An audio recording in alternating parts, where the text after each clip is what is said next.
السلام عليكم ورحمة الله وبركاته إن شاء الله تعالى maantay waxaan tacsi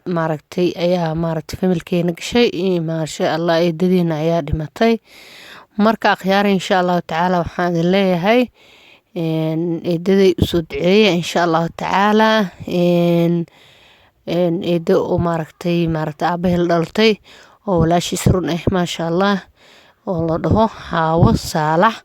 ayaa naga dhimatay maantay marka walaalahayga sharafta leh waxaan leeyahay insha Allah taala xoogay tacsiis ayaa nagashay adduunkan waxa qof ku waaraysa ma jirto oo dadka oo dhan way wada dhimanayaan marka waa la kala horeeyaa maahane qof walba wuu socdaa insha Allah taala waxaan idin rajeynayaa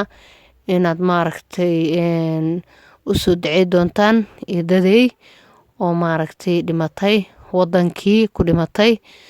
oo waxaan ku iri maasha Allah eedaday macaan oo aad u jecelahay insha Allah taala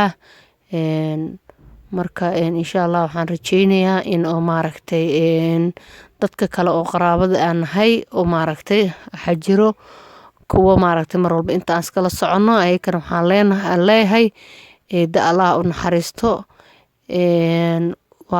qof walba oo adduunkan la keenay maalin buu ka tagayaa qof ku waaraysa ma jirto marka walaalaha sharafta leh waxaan leeyahay sidaas u ogaada maxaa la yiraahdaa geeridu aad bay xanuun u tahay markii oo waliba qof ku dhow ama ku ehela oo dhinto kaleeto ayaa dareemi kartaa marka waxaan leeyahay inna lillahi wa inna ilayhi raaji'uun ilaahay u naxariisto macaantu insha Allah